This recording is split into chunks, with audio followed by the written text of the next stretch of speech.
Assalamu alaikum, my dear all shining stars. Welcome back to another video. I hope you all are doing well. In this video, we are gonna cover the one short lecture of chapter 24 evolution, and ये chapter आपके आमदी cat में include है, इसलिए most important है और बहुत सारे MCQs base से आता है. So first of all let's get start. What does it mean by evolution? Evolution का मतलब होता है कोई चीज़ इवॉल्व हो रही है. Refers to the gradual development of something like evolution of earth, evolution of man और evolution of plants and so on. So ये जो एवोल्यूशन हो रही है ये reference to plants, animals and earth है और इसका मतलब होता है gradual development of something. Two theories हैं. कौन कौन सी? Theory of special creation and theory of natural selection. Theory of special creation name से पता चल रहा है फादर थे स्पेशल क्रिएशन के, सोरे उनको कहते हैं, और उन्होंने ये कहा था कि अल्लाह ताला ने जिस फॉर्म में इंसान को बनाया था वो आज भी वैसा ही है. लाइक स्पेशल क्रिएशन का ही मतलब है कि उसमें कोई भी चेंज नहीं आया है since then.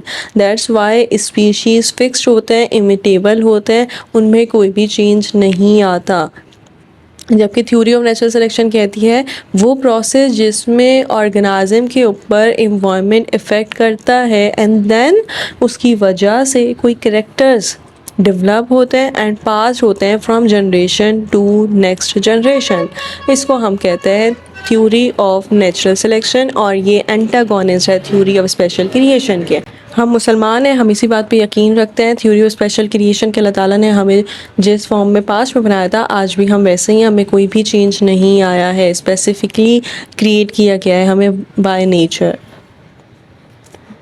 Theory of natural selection हम कर चुके हैं और थ्योरी ऑफ एवोल्यूशन इसमें हमने यही पढ़ना है, नेचुरल सिलेक्शन और Darwinism, Lamarckism, theory of acquired inheritance character, ये सब हमने पढ़ना है आज की वीडियो में.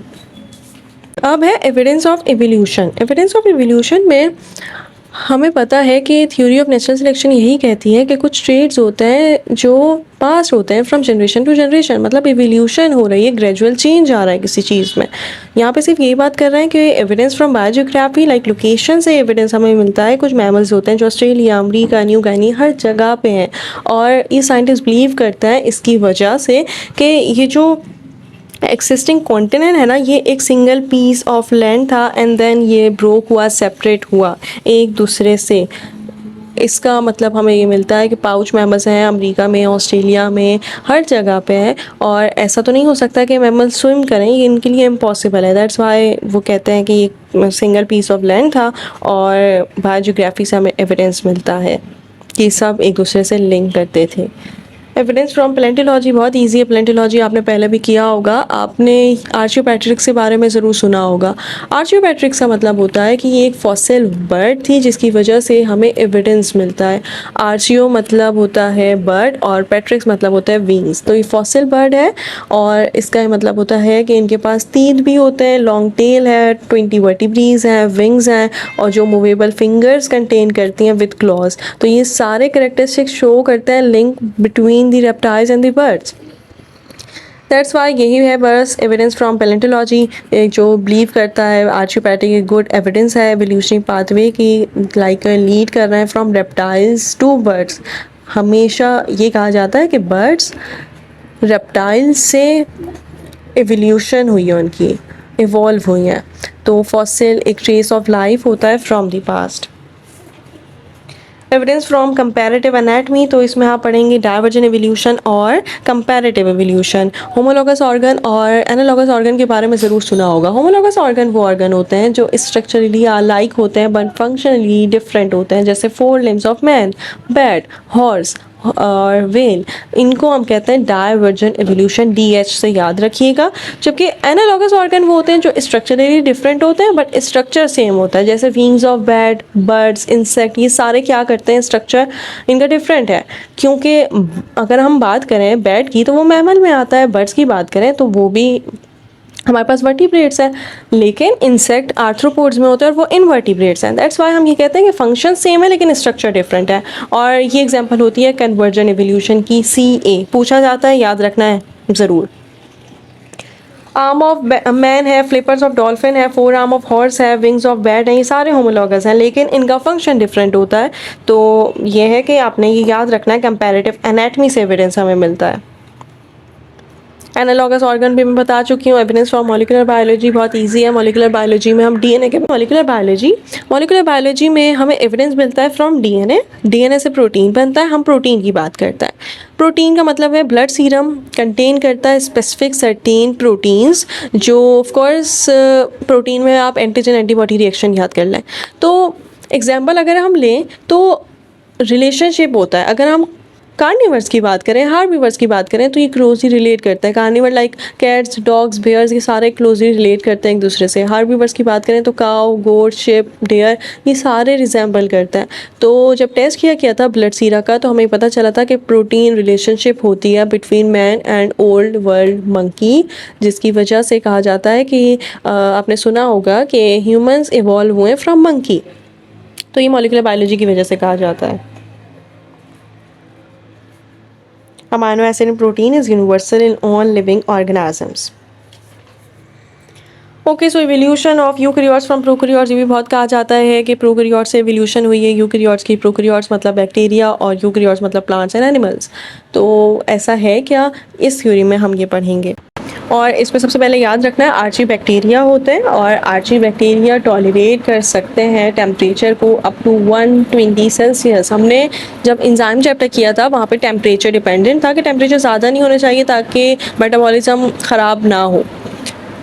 0 सेल्सियस पे, 100 सेल्सियस पे हमने सारी बात कही थी। 37 पे ऑप्टिमम टेम्परेचर होता है, सारी एक्टिविटीज़ परफॉर्म हो रही होती हैं। 100 सेल्सियस पे सेल बिल्कुल तबाह हो चुका होता है, डिस्ट्रॉय हो जाता है, जबकि 0 सेल्सियस पे उसका मेटाबॉलिज्म लाइक उसकी जो एक्टिविटी है वो थोड़ी कम हो जाती है, एंजाइम परफॉर्म नहीं कर पाते हैं। तो ये जो आर्ची बैक्टीरिया होते हैं ये टॉलरेट कर सकते हैं टेम्परेचर अप टू 120 सेल्सियस। हमने बात करी थी कि कुछ बैक्टीरिया होते हैं तो बहुत ज़्यादा टेम्परेचर में भी अपना काम कर सकते हैं। ग्रुप ऑफ बैक्टीरिया को आर्ची बैक्टीरिया। ओके, सो इसके बाद हमने ये बात करनी है कि कैसे एवोल्यूशन हुई है। एवोल्यूशन की 2 थ्योरीज हैं, मेम्ब्रेन इन्वेगिनेशन थ्योरी और एक है एंडोसिम्बियोटिक थ्योरी। मेम्ब्रेन इन्वेगिनेशन थ्योरी आपको नेम से पता चल रहा है, मेम्ब्रेन इन्वेगिनेट हुई थी। इसका ये मतलब है कि according to the hypothesis of the membrane invagination theory, ये कहा जाता है कि प्रोकैरियोटिक की सेल मेम्ब्रेन फोल्ड हुई थी inwards to enclose copies of इस जेनेटिक मटेरियल एंड देन इस इन्वेगिनेशन की वजह से हमें मेम्ब्रेन बाउंडेड ऑर्गेनील्स मिले in single cell. Membrane bounded organelles होते हैं यूकैरियोट्स में। प्रोकैरियोट्स में मेम्ब्रेन बाउंडेड ऑर्गेनील्स नहीं थे, सिर्फ राइबोसोम थे और मीसोसोम्स वगैरह थे जो रेस्पायर कर रहे थे, जस्ट लाइक माइटोकॉन्ड्रिया, ग्रेन्यूल्स थे। तो हमने सिर्फ और सिर्फ यही बात करनी होती है कि मेम्ब्रेन इन्वेगिनेशन थ्योरी हमें यही कहती है कि इन्वेगिनेट हुई थी सेल मेम्ब्रेन, फोल्ड हुई थी inward to enclose copies of the genetic material and then उसकी वजह से फॉर्मेशन हुई थी मेम्ब्रेन बाउंडेड ऑर्गेनील, लाइक उसका ये रिजल्ट था। एंडोसिम्बियोटिक थ्योरी हमें ये कहती है कि भाई एंडोसिम्बियोटिक, सिम्बियोटिक और एंडो, इनका मतलब है कि ये सजेस्ट करता है कि hypothesis the eukaryotic cell must have evolve with the large anaerobic amoeboid bacteria. ये कहा जाता है कि प्रोकैरियोट्स अराइज हुए थे more than 1.5 million years ago and eukaryotes evolve हुए थे जब लार्ज एनारोबिक एम्बॉइड बैक्टीरिया ने इंजेस्ट किए थे कुछ स्मॉल एरोबिक बैक्टीरिया को and stabilise them. Instead of digesting them उन्होंने इसको स्टेबलाइज कर लिया था, अपने अंदर रख लिया था एंड देन यूकैरियोट्स की एवोल्यूशन हो गई थी। क्योंकि एनारोबिक बैक्टीरिया वो बैक्टीरिया होते हैं जो ऑक्सीजन की एब्सेंस में अपना काम कर सकते हैं, जबकि एरोबिक बैक्टीरिया को ऑक्सीजन की नीड होती ही होती है। कुछ सिमिलर फीचर्स थे लाइक प्रोकैरियोट्स। हमें पता चलता है कि राइबोसोम सेम थे। राइबोसोम सेम होने का मतलब है कि माइटोकॉन्ड्रिया एंड क्लोरोप्लास्ट दोनों के पास राइबोसोम्स बिल्कुल एग्जैक्टली अलाइक होते हैं, जस्ट लाइक प्रोकैरियोट्स। प्रोकैरियोट में 70S राइबोसोम्स होते हैं जबकि यूकैरियोट्स में 80S होते हैं। लेकिन अगर हम प्रोकैरियोट्स और अगर हम क्लोरोप्लास्ट और माइटोकॉन्ड्रिया की बात करें तो उसमें राइबोसोम्स होते हैं 70S। दैट्स वाई कहा जाता है कि एवोल्यूशन हुई है यूकैरियोट्स की फ्रॉम प्रोकैरियोट्स। इसके अलावा ये कहा जाता है कि सर्कुलर डीएनए मॉलिक्यूल्स होता है, मेटाबॉलिज्म एक्जैक्टली सेम होता है। डीएनए और क्लोरोप्लास्ट के पास 50% डीएनए होता है, अपना डीएनए होता है बेसिकली, जैसे प्रोकैरियोट्स के पास होता था। तो ये अपना मेटाबॉलिज्म परफॉर्म कर सकते हैं, अपनी एक्टिविटीज़ परफॉर्म कर सकते हैं और रेप्लिकेशन कर सकते हैं खुद से ही बाइनरी फिजन के ज़रिए। तो ये कुछ फीचर्स हैं जो एग्जैक्टली अलाइक हैं बिटवीन प्रोकैरियोट्स एंड यूकैरियोट्स।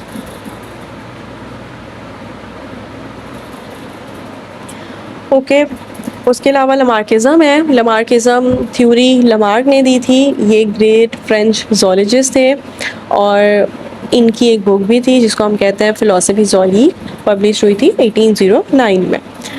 उसके अलावा याद रखने वाला ये है कि इन्होंने एलोबरेट की थी एक new theory of organic evolution जो बेस करती है principle of use and disuse of organ. आपने हाइपरट्रॉफी और एट्रॉफी के बारे में ज़रूर सुना होगा। स्केलेटल मूवमेंट में हाइपरट्रॉफी मतलब मसल फाइबर ज़्यादा हो जाते हैं और मसल की ग्रोथ भी, जैसे जिम वगैरह जाते हैं लड़के, मसल फाइबर ज़्यादा हो चुका होता है। जबकि एट्रॉफी में अगर हम किसी मसल को यूज़ ना करें तो नेक्रोसिस हो जाती है एंड देन वो अपना काम परफॉर्म नहीं कर पाता, मसल फाइबर्स कम हो जाते हैं। तो इन्होंने ऑर्गेनिक एवोल्यूशन एलोबरेट किया था on the basis of use and disuse of organs. इसको हम कहते हैं लमार्किज्म थ्योरी, लमार्क थ्योरी, जिसको अब कंसिडर किया जाता है inheritance of acquired characters.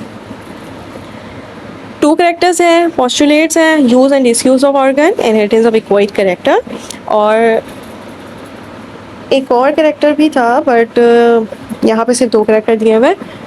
Okay, पहला कैरेक्टर है use and disuse of the organ. Use and disuse of organ बहुत इजी है। कुछ ऑर्गन होते हैं जो बार बार यूज़ हो रहे होते हैं और कुछ ऑर्गन होते हैं जिसका हम इस्तेमाल नहीं करते। तो ये जो ऑर्गन है जो बार बार यूज़ हो रहा है, इसकी वजह से ऑफ कोर्स उसकी स्ट्रेंथनिंग होगी, वो स्ट्रॉन्ग होगा और डेवलप करेगा किसी और ऑर्गन को। और अगर हम डिसयूज़ कर रहे हैं किसी ऑर्गन का, हम उसको यूज़ नहीं कर रहे, तो उसकी वजह से उसकी डीजनरेशन होगी और अल्टीमेटली डिसअपेयरेंस हो जाएगी। इसमें एग्जांपल भी दी थी एक्सिस्टिंग जिराफ की। अब जो जिराफ हैं वो हॉर्स लाइक एंसेस्टर्स हैं। जब हम बात करें ना पहले के जिराफ की, तो उनकी लॉन्ग नेक नहीं होती थी, ना तो उनके 4 लिम्स लॉन्ग होते थे। लेकिन जब इन जिराफ को माइग्रेट किया गया अफ्रीका, तो वहाँ पे टॉल ट्रीज़ थे जिसकी वजह से इनको अपनी नेक और 4 लिम्स को स्ट्रेच करना पड़ा और इसकी वजह से नेक्स्ट जनरेशन में ये कैरेक्टर्स ट्रांसमिट हो गए, like increase in length of the parts like neck और 4 लिम्स। तो ये जो कैरेक्टर्स हैं ये ट्रांसमिट हो जाएगा जनरेशन टू जनरेशन और प्रेजेंट डे जिराफ के पास इनरमिसली एलोंगेटेड नेक और 4 लिम्स दोनों प्रेजेंट है। इसके अलावा इसको हम कहते हैं एक्वाइड कैरेक्टर। एक्वाइड कैरेक्टर का मतलब यही है कि ये अडेप्टेशंस जिसको हम एक्वाइड कैरेक्टर्स कहते हैं, चेंजेस इन लाइफ, ये ट्रांसमिट होते हैं फ्रॉम जनरेशन टू जनरेशन और न्यू जनरेशन के पास कुछ न्यू कैरेक्टर्स होते हैं with the development of some new organs on the basis of use and disuse of organ. Inheritance of acquired character है। इनहेरिटेंस ऑफ इक्वाइड कैरेक्टर बहुत easy है। Inheritance हम पहले ही कर चुके हैं कि भाई जो कैरेक्टर्स हैं जो यूज़ हो रहे हैं डिसयूज़ हो रहे हैं from generation to generation transmit भी होंगे, इसी को कह रहा है इनहेरिटेंस ऑफ इक्वाइड कैरेक्टर और ये बेस करता है on the basis of use and disuse of organ. Drawbacks भी थे लमार्किज्म के। ड्रॉबैक्स ये थे कि अगर म्यूटेशन हो रही है, तो अगर कोई एक्सीडेंट हो रहा है और उसमें म्यूटेशन हो रही है डीएनए में, म्यूटेशन डीएनए क्या होता है कि डीएनए में कोई चेंज आ रहा है, तो mutation as a result of accident कभी भी इनहेरिट नहीं होता। तो इन्होंने क्यों कहा है कि यूज़ और डिसयूज़ ऑफ ऑर्गन इनहेरिट हो रहे होते हैं। अगर आप फीमेल्स में देखें तो वो बोरिंग करवाती हैं होल्स की इन ईयर्स और नोज़, तो ये भी इनहेरिट नहीं होता न्यू बॉर्न चाइल्ड में। जबकि अगर हम बात करें, आपने ये सुना हुआ होगा कि सर्कमसिशन सेरेमनी होती है इन्फेंट मेल्स में, तो ये 1000 ऑफ ईयर से हो रही है, but every baby boy in each generation is born with a 4 skin. ये प्रूव करता है कि क्वाइट कैरेक्टर इनहेरिट नहीं होता, हर कैरेक्टर इनहेरिट नहीं होता, कुछ कैरेक्टर्स होते हैं जो इनहेरिट करते हैं। उसकी भी एक जर्मिनल कंटिन्यूटी थ्योरी आई थी, वेस्टमैन थ्योरी आई गेस बाद में होनी चाहिए। तो उन्होंने कहा था कि वो म्यूटेशन जो जर्म सेल्स में हो रही होती है वो जनरेशन टू जनरेशन पास करती है, बट वो एवोल्यूशन या वो चेंज, वो म्यूटेशन जो सोमैटिक सेल्स में होती है वो वेरियस टिश्यूज़ और different organs of the body में कभी भी ट्रांसमिट नहीं होती। Now we are talking about the Darwinism. Darwinism Darwin's theory है, थ्योरी ऑफ नेचुरल सिलेक्शन, और इनकी एक बुक थी ओरिजिन ऑफ स्पीशी, जिसमें इन्होंने theory of organic evolution based on the natural selection publish की थी। अब इंट्रोडक्शन है और ये बहुत इजी है। अगर हम बात करें गैलापागोस की, तो ये आइलैंड था जिसमें variety of bird specimen collect किए थे डार्विन ने। इन्होंने बहुत ज़्यादा बर्ड्स में रिसर्च की थी एंड देन इनको पता चला था कि each had adaptations in beak in terms of size and shapes to obtain easily and effectively the located available food. Formation हुई थी न्यू स्पीशीज़ की, हर स्पीशी में कुछ डिफरेंट टाइप की वेरिएशन होती है। In time it's leads to the creation of the new species of course. तो इसको हम कहते हैं origin of species, formation of species. Theory of natural selection. Theory of natural selection में पहला पॉइंट है descent with modification. Descent with modification, natural selection and adaptations. इसमें सिर्फ कहा जाता है कि सारे लिविंग स्पीशीज़ डिसेंडर्स हैं। डिसेंडर्स मतलब आगे आने वाली नस्ल, और एंसेस्टर्स मतलब जो पीछे आपके आबाओ अजदाद थे। तो यहाँ पे सिर्फ और सिर्फ ये कहते हैं कि एडेप्टेशन ट्रांसमिट होते हैं फ्रॉम जनरेशन टू जनरेशन, और इसी की वजह से different from present day ones due to the जो अभी हैं वो डिफरेंट है एंसेस्टर्स से, क्योंकि उनमें फ़र्क था। कुछ जेनेटिक कंपोजिशन थी जो एक्यूमुलेट होती गई और उसकी वजह से स्पीशीज़ में चेंज आ गया। अब बात करते हैं descent with modification. Descent with modification बहुत इजी है। इन्होंने कहा था कि लिविंग ऑर्गेनिज्म रिलेट करते हैं एक दूसरे से थ्रू कॉमन एंसेस्ट्री। हर एक की कॉमन एंसेस्ट्री है, और हम इसके बारे में ऐसे बात करते हैं। ये जो एक्सिस्टिंग डाइवर्स फॉर्म्स है लिविंग ऑर्गेनिज्म की, ये डिसेंट है प्रीवियस वंस के सिंपलर फॉर्म से। एवोल्यूशन क्या है? सिंपलर फॉर्म से मोर ऑर्गेनाइज्ड फॉर्म में, मोर कॉम्प्लेक्स फॉर्म में ट्रांसमिशन हो रही है। तो बस यही चीज़ है डेसेंट विद मॉडिफिकेशन के, एंसेस्टर्स से ही कैरेक्टर्स ट्रांसमिट होते हैं from generation to generation. Natural selection and adaptations. Natural selection में पहला पॉइंट है ओवर प्रोडक्शन का। ये ओवर प्रोडक्शन का ये मतलब है कि कुछ ऑर्गेनिज्म के पास बहुत ज़्यादा वेरी हाई रिप्रोडक्टिव रेट होता है, और हम ये भी कह सकते हैं कि बहुत ज़्यादा फर्टाइल होते हैं, giving rise to the much higher number of offsprings. But अगर एक ऑफ स्प्रिंग है, कॉड फिश के बारे में हम करें तो 5 to 7 मिलियन एग ये ले करती है in a single season. House fly की बात करें तो ये ले करती है about 120 eggs each times in every summer. Star fish produce करती है million eggs in a year. तो ये आप स्पीशीज़ के बारे में देख रहे हैं कि बहुत ज़्यादा फर्टाइल है, वेरी हाई रिप्रोडक्टिव रेट है। तो ऐसा तो नहीं हो सकता कि एक ही स्पीशी पूरे अर्थ पे अपना कब्जा जमा ले, तो ऐसा नहीं हो सकता। इसके बारे में कहते हैं कि ओवर प्रोडक्शन भी होती है, फिर स्ट्रगल फॉर एक्सिस्टेंस होती है। उसकी वजह से जो सर्वाइव कर सकता है वो रह जाता है, और जो नहीं कर पाता वो डिमिनिश हो जाता है। Due to the limited life span, limited available resources like food वगैरह लिमिटेड है। और हम इन्वायरमेंटल की बात करें तो ऑफ कोर्स एक्सट्रीम फोर्सेस होती हैं नेचुरल, उसकी लाइक रेन हो गई, कोल्ड हो गई, लाइटनिंग वगैरह है, ड्राफ्ट सीजन है, तो स्ट्रगल होता है एक्सट्रीम फोर्सेस ऑफ नेचर में। और ऐसा नहीं है कि सब ही इस चीज़ से लड़ पाएंगे, ऐसा नहीं होता। कुछ लोग जल्दी मर जाते हैं, कुछ लोग नहीं कर पाते सर्वाइव, तो इसको कहते हैं survival of the fittest before reaching to the sexual maturity and able to reproduce. Struggle for existence में हम यही पढ़ते हैं कि लॉजिकल रिजल्ट है ओवर प्रोडक्शन का। इसमें ऑफ कोर्स कंपटीशन भी सीवियर होगा, इतनी ज़्यादा स्पीशीज़ बार बार सीजन में आ रही हैं, तो इनमें कंपटीशन भी सीवियर होगा for food and space. Other necessary वो भी होती हैं रिसोर्सेज, इसको कहते हैं struggle for existence. Inter specific struggle होता है, और यहाँ पे दिया हुआ है यस, इंटर स्पेसिफिक स्ट्रगल होता है, इंटर स्पेसिफिक स्ट्रगल होता है, वो मेंटल स्ट्रगल होता है। इंटर स्पेसिफिक का मतलब है between the individual of same species, और इंटर स्पेसिफिक का मतलब होता है among the individuals of different species, like members of different species. Animals की बात करें, ह्यूमंस की बात करें, डिफरेंट स्पीशीज़ हैं, तो इनके बिटवीन जो स्ट्रगल होगा वो इंटर होगा। इंट्रा मतलब individual of same species having for same needs. जबकि इन्वायरमेंटल भी होता है इन्वायरमेंटल स्ट्रगल, और इसको हम कहते हैं कि ऑफ कोर्स स्ट्रगल है against the extreme forces of nature, जैसे रेन है, कोल्ड है, लाइटनिंग वगैरह है, ड्राफ्ट सीजन है, इन सब में। जेनेटिक वेरिएशन का मतलब है ऑफ कोर्स आपको पता है कि individual of population very in their ability. अगर आप अपने सिबलिंग्स की बात करें तो ऐसा नहीं है कि आप बिल्कुल एग्जैक्टली अलाइक है अपने पेरेंट्स के तरह, या फिर ऐसा भी नहीं है कि अगर 2 सिबलिंग्स हैं तो वो सेम पेरेंट के बट एग्जैक्टली अलाइक नहीं है। तो हम यही कहते हैं कि वेरिएशंस होती हैं, हेरिडिटी होती है, कोई भी ऑर्गेनिज्म एग्जैक्टली अलाइक नहीं होता दूसरे के। ये ट्रेड मेक करता है बेटर चांसेस ऑफ सर्वाइवल, और इसको हम कहते हैं अडेप्टिव ट्रेड, जो आगे जाके बार बार इनहेरिट हो रहा होता है। Okay, so survival of the fittest आखिर है क्या? डार्विन्स इस बात पे बिलीव रखते हैं कि नेचुरल सिलेक्शन एक ड्राइविंग फोर्स है बिहाइंड द इवोल्यूशन। लाइक वो ऑफ स्प्रिंग जिनके पास डिजरेबल ट्रेड्स हैं वो सिलेक्ट होंगे from each generation and then for breeding purpose. Okay, so next trait है सर्वाइवल ऑफ द फिटेस्ट, और इसी में आप पढ़ेंगे formation of new species. Survival of the fittest में आपने पढ़ा होगा कि वो ऑर्गेनिज्म जिनके पास डिसेबल ट्रेड्स होते हैं वो सिलेक्ट होते हैं from E generation for breeding purpose. उनके जिनके पास नहीं होते, ऑफकोर्स जो ले करते हैं सर ट्रेड्स, वो चूज़ नहीं किए जाते फॉर रिप्रोडक्शन। ठीक है, तो ये जो सर्वाइवल ऑफ द फिटेस्ट है इसी को हम नेचुरल सिलेक्शन भी कहते हैं, और यही नेचुरल सिलेक्शन कोर है Darwin theory of organic evolution का।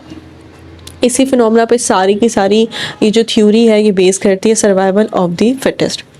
इसमें हम ये कहते हैं कि एवोल्यूशन में सबसे ज़्यादा जो मेन रोल होता है वो एनवायरनमेंट प्ले करता है ब्रीडर के लिए इन नेचुरल सिलेक्शन, जिसकी वजह से वो मेंबर जो ज़्यादा बेटर अडेप्ट कर सकते हैं। अडेप्शंस क्या होती हैं? अडेप्शन ये होता है कि जो अडेप्ट कर लेते हैं किसी क्वालिटी को, किसी ट्रेट को, तो वो मेंबर जो बेटर अडेप्टेड करते हैं, अपने आप को बेटर फिक्स करते हैं और एनवायरनमेंट में, वो स्पीशीज़ रिप्रोड्यूस कर पाते हैं। और वो स्पीशीज़ जिनके पास ये एबिलिटी नहीं होती to cope with the environmental changes, वो श्रिंक कर जाते हैं नंबर में और देन एक्सटिंक्ट हो जाते हैं। तो यही सर्वाइवल ऑफ द फिटेस्ट है, और इसमें हम बढ़ते हैं formation of new species. Formation of new species का मतलब है कॉन्टीन्यूस एक्युमुलेशन हो रही होती है वेरिएशंस की, एंड देन उसकी वजह से ग्रेजुअली प्रोड्यूस होता है कोई new different type of species.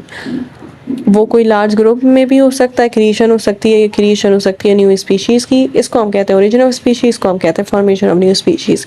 जैसे अभी हमने पढ़ा था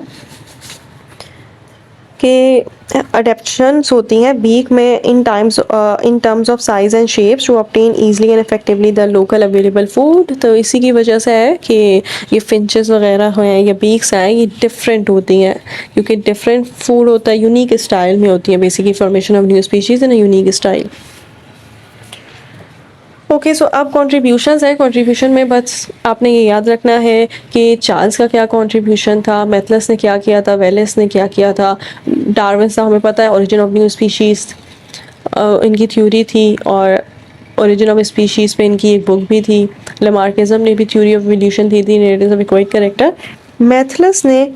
मैथलस ने ऐसे लिखा था प्रिंसिपल ऑफ पॉपुलेशन पे। जेम्स हटन ने लाइल बुक थी, इट वाज हटन्स आइडियाज़, और इनडायरेक्टली इन्फ्लुएंस करा था चार्ल्स डार्विन को। लाइक एक्चुअल आइडिया जो है ना फॉसिलाइजेशन का, वो पुट फॉरवर्ड हुआ था बाय हटन्स। एंड उसके अलावा चार्ल्स लाइल है, तो इन्होंने प्रिंसिपल ऑफ जियोलॉजी दी थी। ठीक है, human population and Wallace.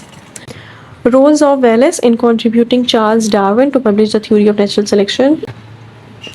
Wallace ने भी काम किया था। वेलेस ने अपनी थ्योरी सेंड करी थी डार्विन्स को एंड मोटिवेट किया था इनको, डार्विन्स को। इवन इन्होंने बर्ड्स भी प्रोवाइड करी थी for studies and help him a lot in publishing the theory of evolution. वो थ्योरी पब्लिश हुई थी ओरिजिन ऑफ स्पीशीज़ में।